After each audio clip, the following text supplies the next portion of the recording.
We don't have that no more. We don't have that no more. I mean, those guys, the guys in this area have not felt physicality until they felt those guys. How you doing, everybody? My name is Paul. Welcome back to the basketball show. There was a recent interview, a chat you could call it, between Shaquille O'Neal and Alonzo Mourning. Two of the very best centers we had during the 90s and then a little bit later on, and playing and understanding the physical era of basketball. These guys are Hall of Famers, no questions asked.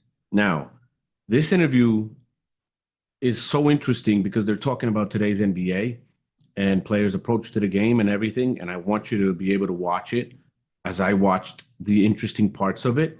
So I'm going to play that interview for you, and I'm going to comment a little bit on it. When you guys played, the rivalries felt heated. Like I mentioned Jeff Van Gundy, but Heat Knicks, Right. crazy. You guys wouldn't talk to each other. Right. And I understand why everyone's friends now. Right. Because we've nationalized youth basketball, where the really best players know each other from junior high and high school and all of that. Right. But is that also something that you guys are both like, can we get back to strongly disliking or holding rivalries? As you see, he's asking about past rivalries and can we get back to that again? You've had Knicks Heat, unbelievable rivalry. Knicks Pacers, unbelievable rivalry. Bulls Pistons, unbelievable rivalry. People talk about these rivalries all the way till today, and they're still living them out. They're still watching videos about them. They're still talking about them. It's crazy. We don't have any of that in today's NBA. None. He also mentioned that everybody's buddy-buddy because we nationalized youth basketball. You can be buddy-buddy, but if you're competitive and you're on another team, while I'm playing your ass, you're my enemy, period. We don't see even that anymore. We don't see that. That should not be happening. So let's see what Alonzo Mourning has to say about this. Yeah, well, I remember in the playoffs when, Scotty and Michael wouldn't even shake my hand in the jump ball. Refused. They refused. They looked at me. You went in for it. And I went and they walked away from it. So now as everybody's hugging, kumbaya, hey man, good to see you, and all that. No, we ain't do nothing. It was a fist bump, keep it moving. See, what's interesting is talk after the game. You guys get called like old heads or haters for that, but fans feel the same way. Yeah. We want to see that because that's why we fell in love with the NBA. Yeah. And so the only people that don't want it are the players. Now he mentioned something very interesting here. All these people, older players, older fans that are hitting and going after today's NBA and how it's being approached, the game, they're called haters. The only reason we're called haters is because of the weakling generation that will call anyone a hater as soon as they have a different opinion than they do. There is no discussion anymore. If you have a different opinion, you're automatically a hater. They don't want to talk to you. They don't want to hear your arguments. They don't want to understand your arguments. Most of the time, they're not even capable of understanding them.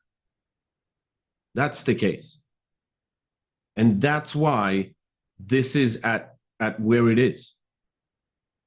You're not a hater. Somebody having a different opinion and especially more experience because they saw the NBA then and they see it now are called by the fans that only see the NBA now. They've never seen it live then. They call us haters because they have no clue what the hell they're talking about. That's it. Now let's see what the response to this one is. 80s, 90s basketball, and I continue to get feedback from folks. They miss it.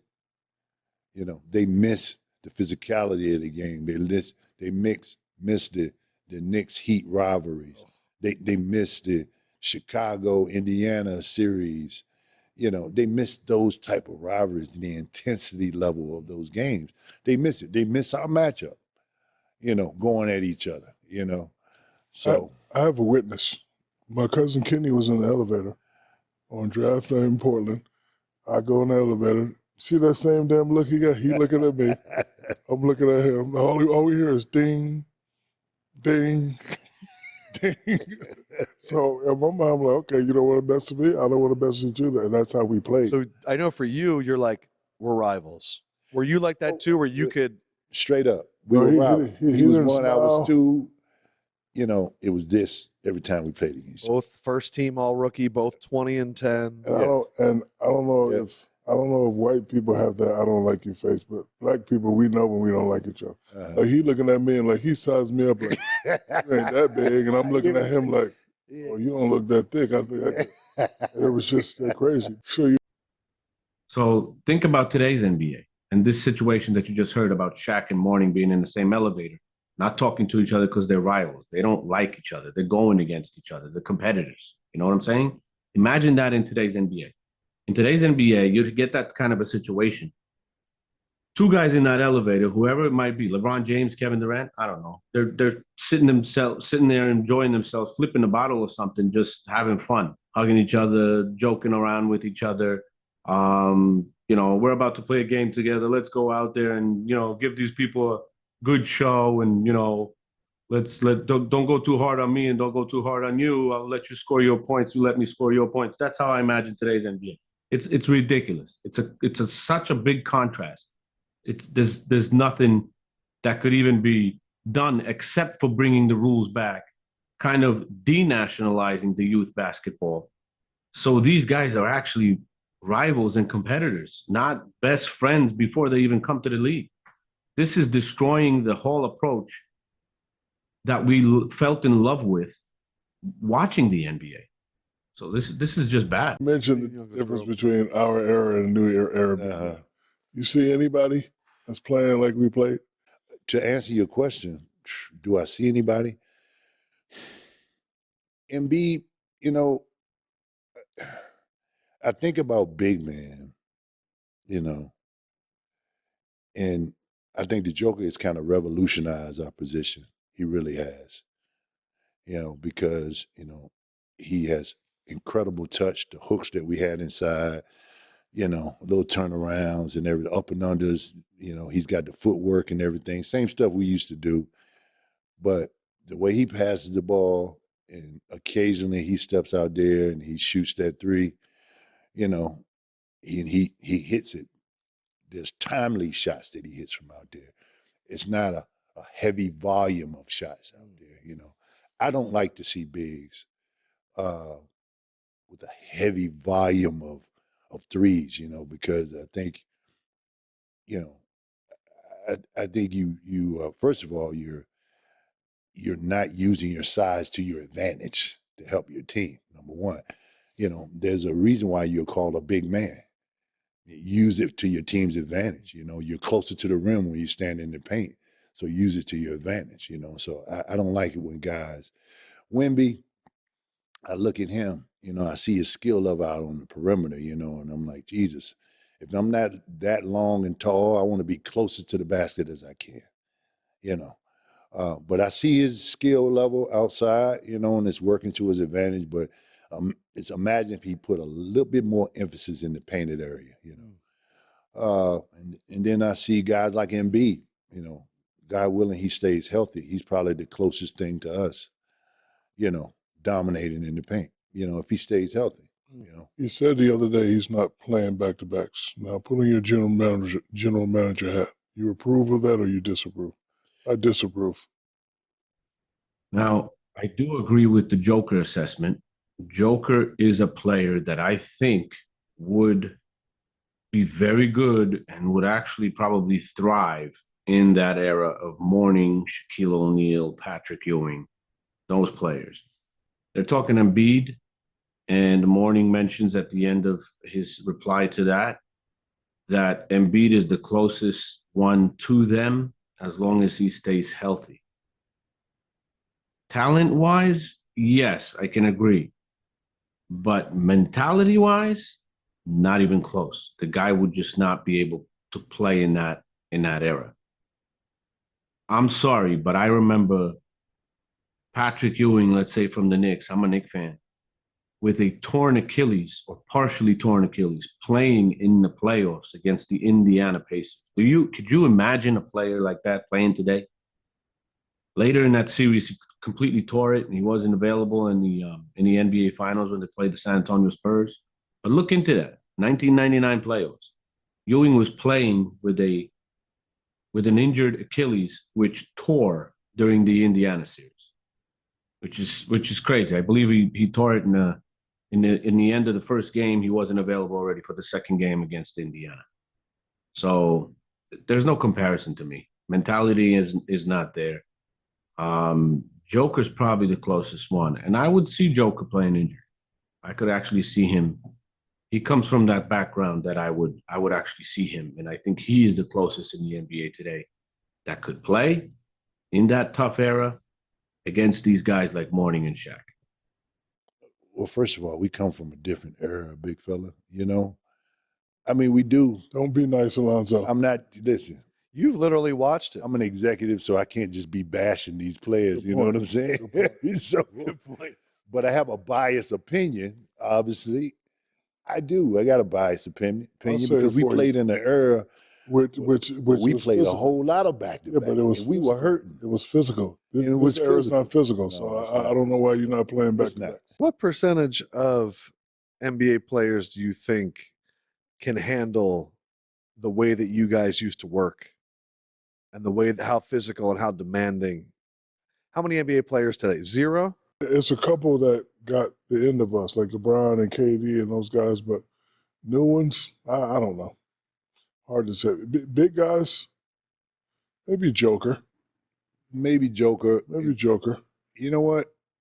Giannis. You think Giannis? I think just how hard he goes. He goes hard. Yeah, but you don't think he's too light?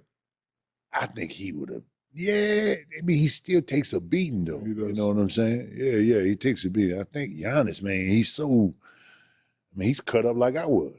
You know what I'm saying? So yeah, I can see that. A Giannis, but I'm gonna tell you what. Terry Cummins, Oak, Anthony Mason, those Craig days? Kite. Remember those days? Hey, you let them boys lay that wood on you, they take you out of the air. They would. All day, Rick every day. Mahorn. Oh, I mean, the list goes on. This is don't have regular that. season too. Oh yeah, season. we don't have that no more.